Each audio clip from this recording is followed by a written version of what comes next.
High dear learners, আজকের আমরা আলোচনা করব ডাব্লিউবিএসএলএসটির unit 2 psychological foundation of education.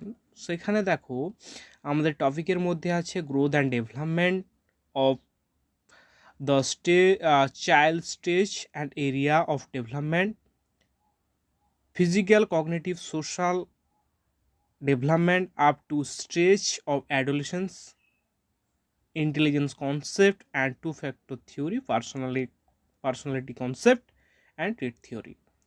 দেখো আমরা যখন সাইকোলজিক্যাল ফাউন্ডেশন অফ এডুকেশন আলোচনা করব, সেখানে আমাকে প্রথমে জেনে নিতে হবে যে এই সাইকোলজি কথাটা কোথা থেকে এসছে। তোমরা যদি একটু লক্ষ্য করো, এই সাইকোলজি কথাটা মূলত এসছে, ইংরেজি প্রতিশব্দ হচ্ছে সাইকোলজি। এই সাইকোলজি শব্দটি প্রথমত এসছে গ্রিক শব্দ থেকে। গ্রিক শব্দ দুটো পার্টে এসেছে, কি একটা সাইকি, একটা লোকোস।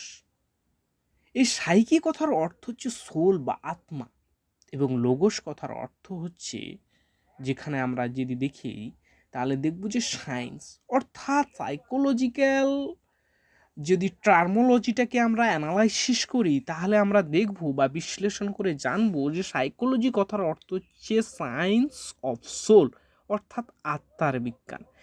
মানুষের দৈহিক বিকাশের সঙ্গে সঙ্গে মানসিক বিকাশ ঘটছে ধীরে ধীরে, এবং এই মানসিক বিকাশ এবং তার আচার আচরণকে কেন্দ্র করে যে বিষয়বস্তু উদ্ভব হয়েছে তাই হচ্ছে সাইকোলজি। এই সাইকোলজি মূলত কিন্তু দর্শন শাস্ত্রের অংশ বা একটা পার্ট। সেখান থেকে আমরা সাইকোলজিতে টার্মোলজিটা বা সাইকোলজি কনসেপ্টটা কিন্তু এসছে, এবং দার্শনিক অ্যারিস্টটল তার দি অ্যানাইমা গ্রন্থে এই সাইকোলজিকে পৃথক বিজ্ঞান হিসেবে কিন্তু স্বীকৃতি দিয়েছে।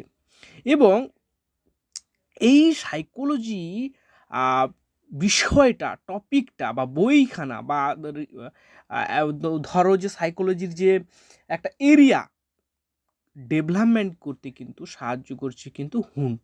এই হুন্ড প্রথমে 1879-এই প্রথম কি করেছে, তিনি সাইকোলজিক্যাল ল্যাব প্রতিষ্ঠা করেন। সেটা হচ্ছে লাইপজিগ বিশ্ববিদ্যালয়ে তিনি প্রথম, যা মনোবিদ হুন্ড, তিনি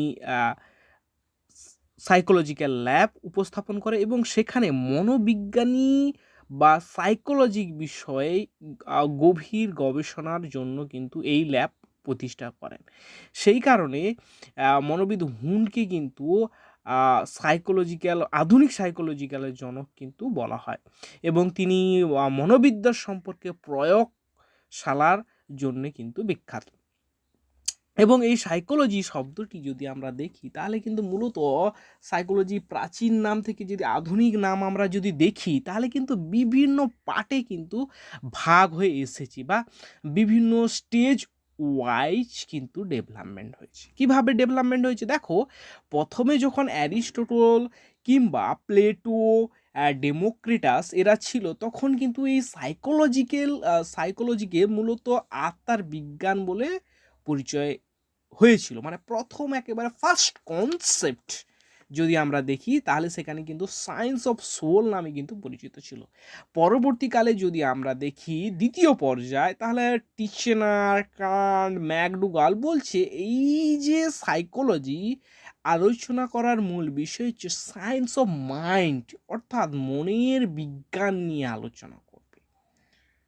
তৃতীয় পর্যায়ে যদি দেখি তাহলে লক, হবস, উইলিয়াম জেমস, হুন্ড এরা বলছে যে এই সাইকোলজিটা বিশেষ করে আলোচনা করার বিষয় হচ্ছে সায়েন্স অফ কনসাসনেস, অর্থাৎ চেতনার বিজ্ঞান, অর্থাৎ চেতনা নিয়ে আলোচনা করবে কিন্তু এই বিজ্ঞান। পরবর্তীকালে এটা পরিবর্তন হয়ে মডার্ন যে নাম এসছে সেটা হচ্ছে সায়েন্স অফ বিহেভিয়ার, অর্থাৎ আচরণের বিজ্ঞান, অর্থাৎ জেবি ওয়াটসন, ম্যাকডুগাল এরা পরে এই সাইকোলজির একটি ইনার মিনিং অর্থাৎ যে বর্তমান সাইকোলজিক্যাল কী নিয়ে আলোচনা করবে তার একটা স্পেসিফিক পর্যায়ে বা বেস অফ এরিয়ার কথা বলেন, সেটা হচ্ছে যে সায়েন্স অফ বিহেভিয়ার, অর্থাৎ মানুষের যে আচরণ নিয়ে আলোচনা করবে কিন্তু সাইকোলজি। দেখো এই সাইকোলজি তাহলে আমাদের ক্ষেত্রে কি করছে, সাইকোলজি হচ্ছে আমাদের বিভিন্ন যে বিকাশমূলক দিক আছে সেগুলো বা বিহেভিয়ার যে সমস্ত বিষয়গুলো আছে সেগুলো কিন্তু অবজার্ভ করে। আমাদের সিলেবাসে মূলত গ্রোথ অ্যান্ড ডেভেলপমেন্ট আছে।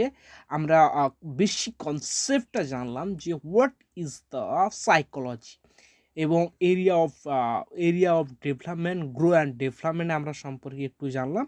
এবারে আমরা জেনে নেব যে গ্রোথ অ্যান্ড ডেভেলপমেন্ট কী। যদি দেখো বৃদ্ধি হলো কোনো শিশু বা তার শারীরিকের বিভিন্ন আকার আয়তনে ক্রমিক বৃদ্ধি। অন্যদিকে বিকাশ হলো আহ, শেখা, ভাব প্রকাশ করা, অন্যদের সাথে সম্পর্ক গড়ে তোলা, বিভিন্ন দক্ষতা ক্রমিক অর্জন। অর্থাৎ বৃদ্ধি ও বিকাশ কিন্তু একে অপরের সঙ্গে কিন্তু জড়িত। অর্থাৎ উভয়ই বংশগতি, পুষ্টি, পরিবেশের উপর কিন্তু ব্যাপকভাবে নির্ভরশীল। যদি আমরা আক্ষরিক অর্থে আমরা বৃদ্ধি দেখি তাহলে তোমরা দেখবে শারীরের আকার, ওজন, উচ্চতা, হ্যাঁ, অঙ্গ প্রত্যঙ্গের পরিমাপ, বিভিন্ন পরিমাণগত পরিবর্তনকে বৃদ্ধি বলে। অর্থাৎ একজন শিশু বা ব্যক্তি যখন আকার আয়তনে বেড়ে যাচ্ছে, আর ওর রোগা থেকে মোটা হয়ে যাচ্ছে, কিংবা ছোট থেকে বড় হচ্ছে, এই যে বিষয়গুলো এগুলো কিন্তু আমরা বুদ্ধি করছি। অর্থাৎ এটি মূলত বাহ্যিক এবং শারীরিক পরিবর্তনের সঙ্গে কিন্তু সম্পর্কযুক্ত।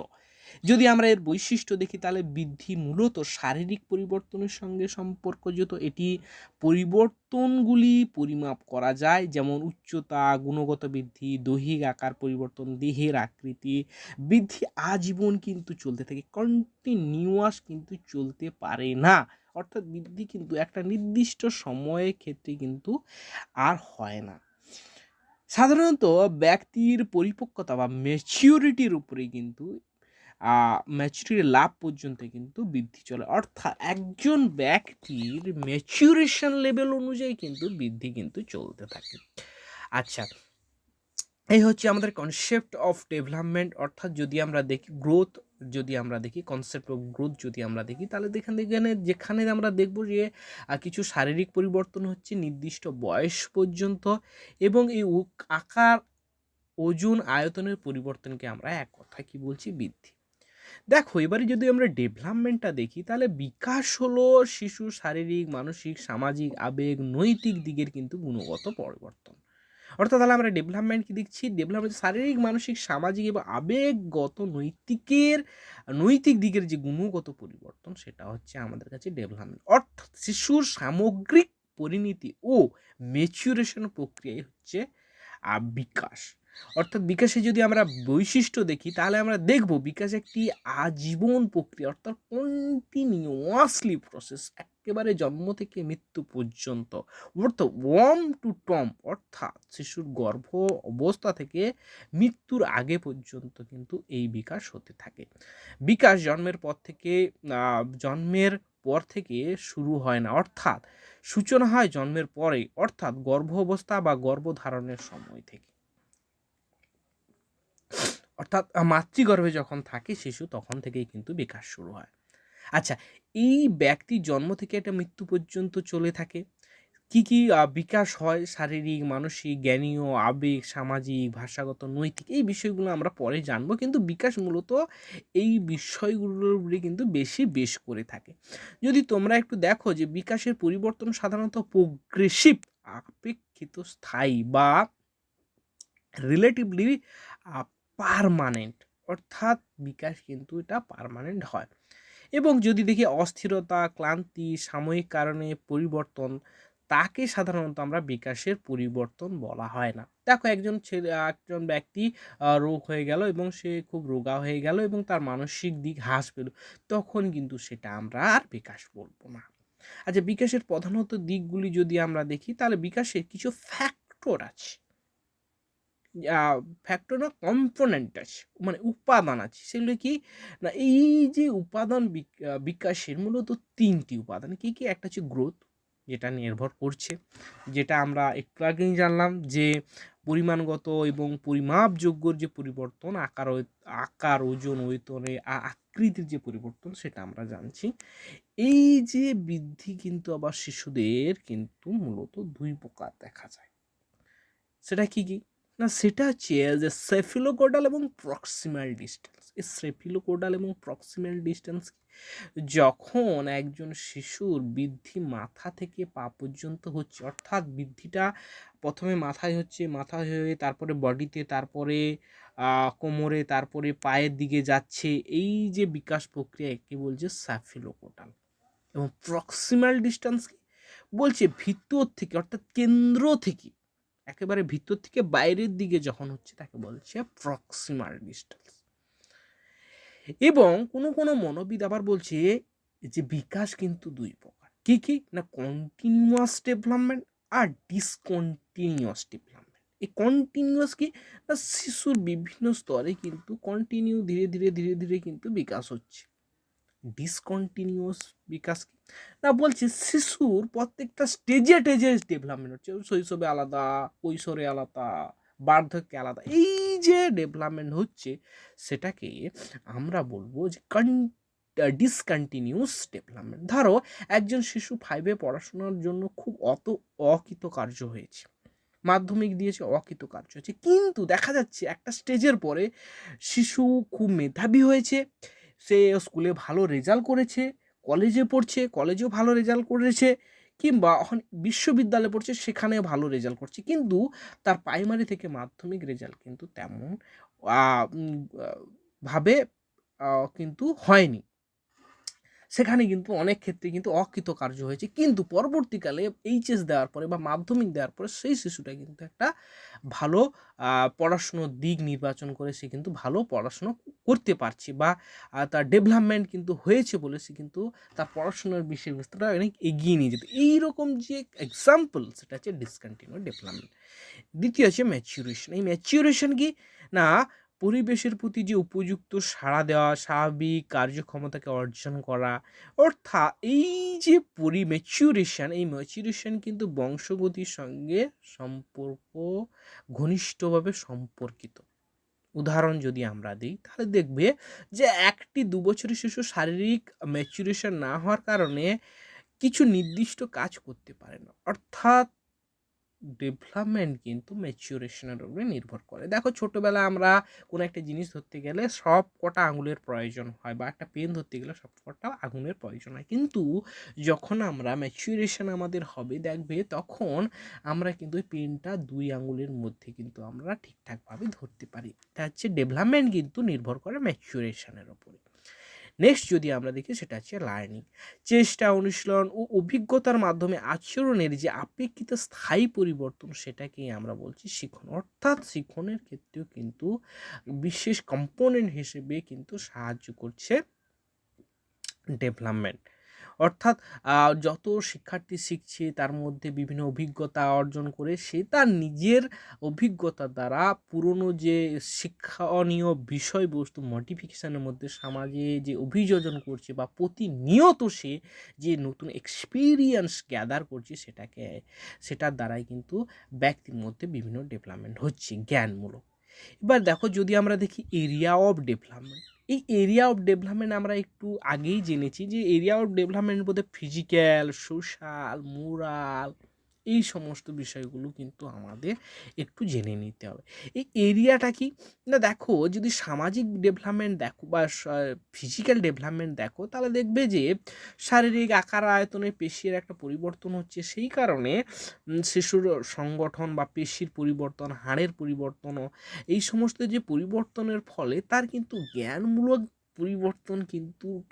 পরিবর্তনের সঙ্গে সঙ্গে কিন্তু শারীরিক কিছু পরিবর্তন বা মোটর ডেভেলপমেন্ট হচ্ছে। কি মোটর ডেভেলপমেন্ট হচ্ছে দেখো যদি আমরা দেখি এই মোটর ডেভেলপমেন্ট কিন্তু মূলত আমাদের কাছে দুই প্রকার, একটা হচ্ছে গ্রস মোটর ডেভেলপমেন্ট, একটা হচ্ছে fine motor development. Gross motor development হচ্ছে যে শরীরের বড় পেশিগুলির যে বিকাশের সঙ্গে সম্পর্কযুক্ত, যেমন বসতে পারা, দাঁড়াতে পারা, হাঁটতে পারা, দৌড়তে পারা, লাফাতে পারা, এই সমস্ত বিষয় কিন্তু গ্রস মোটর ডেভেলপমেন্টের অংশ। এবং ফাইন মোটর ডেভেলপমেন্টের অংশ কি আমাদের কাছে লেখা, ছবি আঁকা, বিষয়বস্তু, কোনো বিষয়বস্তু ছেঁড়া বা কাঁচি দিয়ে কোনো কিছু কাটা, সেইগুলো কিন্তু আমরা ফাইন মোটর, অর্থাৎ ছোট্ট ছোট্ট পেশিগুলির কাজ যখন বা হাড় বা আঙুলের পেশি দ্বারা বিকাশের সঙ্গে সম্পর্কযুক্ত। যেমন শিশু ছোটোবেলায় পেনটা সবকটা আঙুলে ধরতো, বড় যত হচ্ছে সে 2 আঙুলে পেনটা ধীরে ধীরে ধরছে, কার্যকারিতা বৃদ্ধি হচ্ছে। এইগুলো হচ্ছে আমাদের কাছে ফাইন মোটর ডেভেলপমেন্টের অংশ। দেখো তারপর সোশ্যাল ডেভেলপমেন্টে দেখবো যে বন্ধু, পরিবার, স্কুল বা সমাজের সঙ্গে সুসম্পর্ক স্থাপন ও সামাজিক আচরণের শেখার যে প্রক্রিয়া, সেটাকে আমরা সোশ্যাল ডেভেলপমেন্ট বলছি। এবং সামাজিক বিকাশ বলতে ব্যক্তির চাহিদা, মূল্যবোধ, নিয়ম নীতির সঙ্গে কিন্তু নিজেকে মানিয়ে নেওয়ার যে ক্ষমতা, সেটাকে বলছি সোশ্যাল ডেভেলপমেন্ট। অর্থাৎ আমরা যদি দেখি অন্যের সঙ্গে সহযোগিতা করতে শেখা, পারস্পরিক সম্পর্ক গড়ে তোলা, সামাজিক নিয়ম ও মূল্যবোধ অনুসরণ করা, নিজের চারপাশে মানুষদের সঙ্গে যে সুস্থ এবং ইতিবাচক সম্পর্ক বজায় রাখা, এইগুলো হচ্ছে আমাদের সোশ্যাল ডেভেলপমেন্ট। অর্থাৎ যদি আমরা দেখি সহযোগিতা, ভাগ করে নেওয়া, দায়বদ্ধতা, গ্রুপ ওয়ার্ক অ্যাক্টিভিটি কাজ, এগুলো কিন্তু সোশ্যাল ডেভেলপমেন্টের অংশ। কগনিটিভ ডেভেলপমেন্ট কি না, কগনিটিভ বিশেষ করে আমরা চিন্তা, যুক্তি, স্মৃতি, মনোযোগ, সমস্যা সমাধান ইত্যাদি বিষয়ের উপরে কিন্তু গুরুত্ব আরোপ করছি। অর্থাৎ জ্ঞানীয় বিকাশের উপরে কিন্তু গুরুত্ব আরোপ করছে। যেমন thinking, reasoning, ইমাজিনেশান, memory, problem solving ইত্যাদির কিন্তু বিষয়কে কেন্দ্র করে যে ডেভেলপমেন্ট হয়, সেগুলো হচ্ছে কগনিটিভ ডেভেলপমেন্ট। অর্থাৎ ব্যক্তি কিভাবে শেখে, চিন্তা করে, যুক্তি দেয়, তার সমাধান করে, তা কিন্তু জ্ঞানীয় বিকাশের অন্তর্ভুক্ত। দেখো এরপরে চলে যায় ল্যাঙ্গুয়েজ ডেভেলপমেন্ট। ভাষা বোঝা, কথা বলা, পড়া, লেখা দক্ষতার বিকাশ। ভাষাগত বিকাশ হলো যে ভাষাগত বিকাশ হচ্ছে ভাষা শেখা, ব্যবহার, বোঝা, যথাযথভাবে প্রয়োগ করার ক্ষমতা, এগুলো হচ্ছে একটা ল্যাঙ্গুয়েজ ডেভেলপমেন্ট। যেমন ভাষা শিখতে পারা, কথা বলতে পারা, অন্যের কথা বুঝতে পারা, নিজের ভাবনা ও অনুভূতি প্রকাশ করে, ভাষাকে বিভিন্ন পরিস্থিতিতে ব্যবহার করে, সেইগুলো। এবং যদি দেখি শিশুর প্রথমে শব্দের আচরণ, পরে পাঠ বাক্য গঠন করতে কিন্তু শেখে। এরপরে যদি দেখি ইমোশনাল ডেভেলপমেন্ট, অর্থাৎ নিজের আবেগ অনুভূতি বোঝা, প্রকাশ করা এবং নিয়ন্ত্রণ করার ক্ষমতা। অর্থাৎ আবেগীয় বিকাশ বলতে শিশুর নিজের আবেগ ও অনুভূতিকে চিনতে, প্রকাশ করতে, নিয়ন্ত্রণ করতে পারাকে আমরা নিয়ন্ত্রণ করার ক্ষমতাকে বোঝায় কিন্তু ইমোশনাল ডেভেলপমেন্ট। এক কথায় আবেগের চিহ্নিতকরণ করা, অর্থাৎ আবেগ প্রকাশ, নিয়ন্ত্রণ করা, অন্যের আবেগকে বোঝা, এইগুলো কিন্তু ইমোশনাল ডেভেলপমেন্ট। নেক্সট চলে যাই, এই ইমোশনালের মধ্যে কিন্তু রাগ, দুঃখ, কষ্ট, আবেগ, অন্যের অনুভূতি, এইগুলো কিন্তু অন্তর্ভুক্ত। মোরাল ডেভেলপমেন্ট কি না, মোরাল ডেভেলপমেন্ট হচ্ছে ভালো মন্দ, ন্যায় অন্যায়, কর্তব্য, নৈতিক মূল্যবোধ সম্পর্কে কিন্তু ধারণার বিকাশ। অর্থাৎ নৈতিক বিকাশ হলো ব্যক্তির সঠিক ভুলের মধ্যে যে পার্থক্য ও নৈতিক সঠিক সিদ্ধান্ত গ্রহণের যে ক্ষমতার বিকাশ। অর্থাৎ কোনটা সমাজের ভালো এবং কোনটা সমাজের ক্ষেত্রে ভালো নয়, এই যে বোঝার ক্ষমতাটা, সেটা হচ্ছে আমাদের নৈতিক বা মোরাল ডেভেলপমেন্ট। এই কোনটি সঠিক এবং কোনটি ভুল, এটা কিন্তু বুঝতে পারে মোরাল ডেভেলপমেন্টের মাধ্যমে। অর্থাৎ সত্য কথা বলা, অন্যায় না করা, অন্যের অনুভূতিকে, অন্যের অধিকারের প্রতি সম্মান দেওয়া, এইগুলো হচ্ছে নৈতিক ডেভেলপমেন্টের অংশ।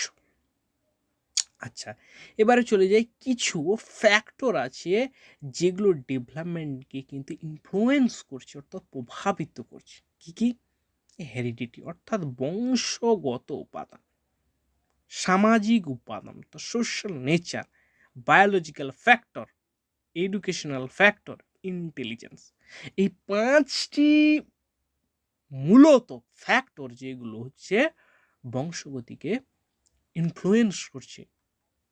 অর্থাৎ যদি আমরা দেখি যে প্রথম বংশগত উপাদান দেখি, তাহলে আমরা মাতা পিতার কাছ থেকে যেগুলো পাচ্ছি, গায়ের রং, উচ্চতা, দৈহিক গঠন, চোখের আকৃতি, এগুলো হচ্ছে আমাদের কাছে পাচ্ছি। অর্থাৎ এইগুলো কিন্তু ডেভেলপমেন্টের গুরুত্বপূর্ণ উপাদান বা ফ্যাক্টর হিসেবে কাজ করছে।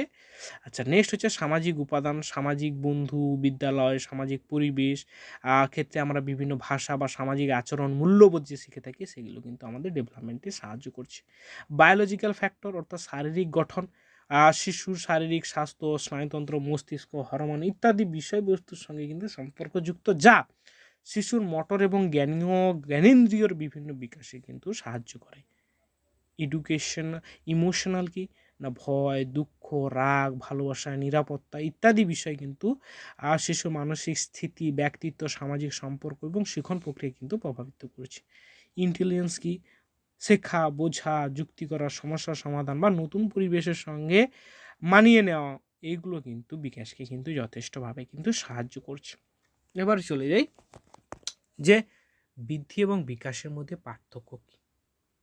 দেখো, আমরা এতক্ষণ বৃদ্ধি, গ্রোথ অ্যান্ড ডেভেলপমেন্ট জানলাম। এই দেখো, যদি গ্রোথ যদি দেখি সেটা আছে পরিমাণগত পরিবর্তন, এবং ডেভেলপমেন্ট যদি দেখি গুণগত এবং সামগ্রিক পরিবর্তন। অর্থাৎ গুণগত এবং পরিমাণগত দুই পরিবর্তন কিন্তু ডেভেলপমেন্টে দেখা যায়। ক্ষেত্র, গ্রোথ মূলত শারীরিকের ক্ষেত্রে দেখা যায়, কিন্তু ডেভেলপমেন্ট শারীরিকের ক্ষেত্রে দেখা যায়, যেমন দেখা যায় তেমন মানসিক, সামাজিক, নৈতিক, আবেগ ইত্যাদির ক্ষেত্রেও কিন্তু ডেভেলপমেন্ট সীমাবদ্ধ। পরিমাণগত পরিমাপ যদি আমরা করি তাহলে দেখব সরাসরি পরিমাপ করা যায় না, কিন্তু যায়, মানে গ্রোথকে সরাসরি পরিমাপ করা যায়, কিন্তু ডেভেলপমেন্টকে সবসময় সরাসরি কিন্তু পরিমাপ করা যায় না। অর্থাৎ গ্রোথ আমরা দেখে যে এর গ্রোথ হচ্ছে কি হচ্ছে না আমরা কিন্তু দেখে বলে দিতে পারি, কিন্তু ডেভেলপমেন্ট একজন ব্যক্তির মধ্যে হচ্ছে কি হচ্ছে না কিন্তু তা সহজে আমরা পরিমাপ করতে পারা যায় না, বা সরাসরি আমরা কিন্তু পরিমাপ করতে পারি না।